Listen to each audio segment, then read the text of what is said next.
अलि कमेन्ट्री पनि दिनु पर्यो थोरै यो ब्लगको लागि ए त हामी चाहिँ अहिले यो पहिला पहिला ज्वालामुखी घुम्ने गर्थ्यो रे अहिले चाहिँ पुरै के घाँस लिएर हैन यो पहाड चाहिँ ज्वालामुखी विस्फोट भएर त्यसपछि बनेको पहाड हो त्यही हेर्न आएको हैन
टिकटक ए सब टिकटक हो यो मेरो चाहिँ हावाले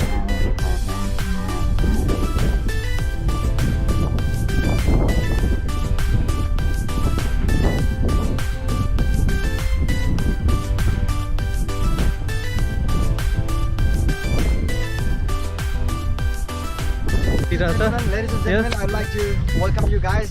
in our most awaited vacation of 2020 in July. अहिले हामी we're in Ōmuroyama भन्ने यो चाहिँ सिजुओकाको आत्मीबाट लगभग तपाईँको 1 घन्टा जति लाग्ने टुरमा हामी छौँ अहिले यहाँनिर यो ठाउँ चाहिँ भन्नुहुन्छ नि ज्वालामुखी आएको ठाउँ यो बिचमा तपाईँ जुन सेतो यो गोला खालको देख्नुहुन्छ नि बिचमा खाल्डो त्यहाँबाट एकदम ठुलो ज्वालामुखी एकदम आएको रहेछ हेर्नु अनि यो चाहिँ हामीले रुखी चाहिँ गाउँदैको कारणले गर्दाखेरि घाँस चाहिँ मान्छे जतिको लगभग मान्छेको छिटो अल्कोहलको घाँस चाहिँ हुने रहेछ यो ठाउँमा अनि यता पनि हेर्नु सक्नुहुन्छ तपाईँ एकदम बादलहरू लागिरहेको छ हामी एकदम हाइटमा छौँ अहिले भन्यो भनेदेखि अनि एकदम रमणीय दृश्य छ एकदमै रमाइलो एकदमै रमणीय छ यो डाँडाबाट अलिकति पानी परेर हामीले यताबाट दृश्य देख्न सकेका छैनौँ होइन यहाँको भ्यू कस्तो देखिन्थ्यो होला भन्ने चाहिँ आई क्यान जस्ट इमेजिन होइन वी क्यान जस्ट इमेजिन गाउँहरू एकदमै राम्रो छ बस्ती छ मेड इन जापान चाहिँ नयाँ डिजाइनको छातो छ यो चाहिँ नेक्स्ट कहाँ हो भने हामी नेक्स्ट अप यो सबै छ हुन्छ मलाई त त्यहाँ गाडी बाटो भएको कसको यो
परमेश्वरको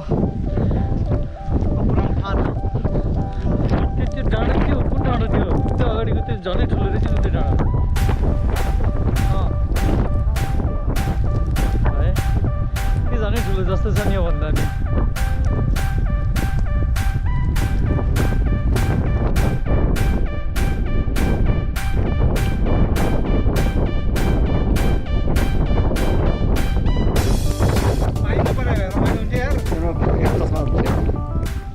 Yo, what's up?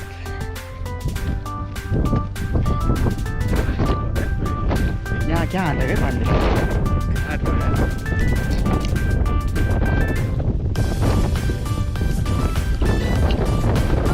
भाजा हाउ फिलिङ यो फिलिङ विन्डी भन्छ नि फिलिङ विन्डी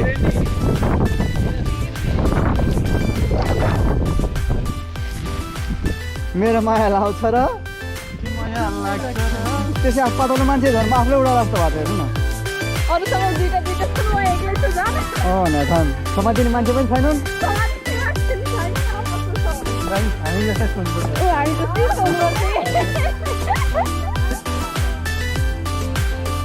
लडेको छ गाइस अब हामी चाहिँ गाइस अब हामी चाहिँ यो समुद्र पदहरू छ गाइस होइन अब गाइस त्यहाँनिर चाहिँ तपाईँ पाहाड देख्नु सक्नुहुन्छ हेर्नु गाइस पानी पुरै परिरहेको छ गाइस पुरा घाँस घाँसमा हेर्नु पुरा पानी परिरहेको छ गाइस इमेज लक्ष्यहरू गाइस पुरा टिकटकमा देख्छ